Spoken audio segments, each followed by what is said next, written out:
మనకు కుమారుడు అనుగ్రహింపబడిన ఆయన భుజం మీద రాజ్యభారం ఉండను. ఆశ్చర్యకరుడు, ఆలోచనకర్త, నిత్యుడగు తండ్రి, బలమైన దేవుడు అని అతనికి అధిపతి అని అతనికి పేరు పెట్టబడిన. 61 దేవమరాకి నా ప్రాణకు జోయిక్యము, నా ప్రాణ తట్టాక భూకంపంలో ఉండి నీ మొడిపెచ్చున్నాను. నేను అక్కలేని కొండపైకి నన్ను ఎక్కించుము. నువ్వు నాకు ఆశకుండా ఉంటుంది, చెట్టులు ఎట్టటి బల మీద కాటుకుంటుంది. ఈ డాల్స్ ఇచ్చింది అక్కల చాటం దాకుందని దేవాన్ని ముఖ్యమని అడిగరించినాడు. నీ నాన్న మంది బేబల్ సంగ అడిగరించినాడు.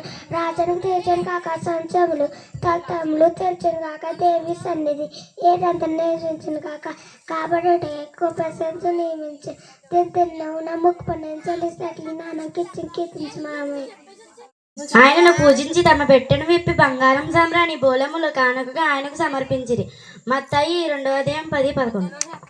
భయపరుగుడు ఇదిగో ప్రజలకి కలగబోవు మహా సంతోషకరమైన సంవార్తమానము నేను మీకు తెలియజేస్తున్నాను. దావీదు పట్టణంలో మీరు రక్షకుడు మీ కొరకే పుట్టున్నారు. ఈయనే ప్రవీణ క్రీస్తు. లోక 2:10-11. పాపుల మార్గం నిలవక అపహాసకులు కూర్చున్న చోట కూర్చునగా యెహోవా ధర్మశాస్త్రం అనుసరించి నిర్దోషంగా నడుచుకుని వాడు ధన్యుడు. కీర్తనలు 1:2. ఆయన శాసనం గైకొనొచ్చు పూర్ణ హృదయంతో ఆయన వెతుకువాడు ధన్యులు. వారు ఆయన మార్గం నడుచుకొనుచు ఏ పాపం చేయని నీ ఆజ్ఞలను జాగ్రత్తగా గైకొనవాలని నీవు మాకు ఆజ్ఞాపించావు. ఆహా, నీ కట్టలు గైకొన్నట్లు మా ప్రవర్తన స్థిరపడి ఉంటే ఎంత మేలు. నీ ఆజ్ఞలన్నింటినీ మేము లక్ష్యం చేయనప్పుడు మాకు అవమానం కలుగనేరదు.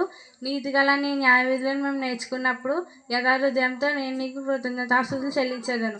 నీ కట్టలు నేను గైకుందును, నన్ను బొత్తిగా విడనాడకము. యవనస్తులు దేని చేత తను నడుకుని సిద్ధపరచుకుందరు.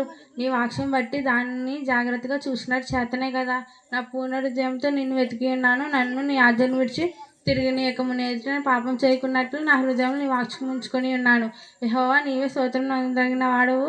నీ నోట నీ సెలవిచ్చిన న్యాయవిధులన్నిటినీ నా పెదవులతో వివరించేదను. సర్వసంపద దొరికినట్లు నీ ఆజ్ఞ మార్గం నేను సంతోషించేదను.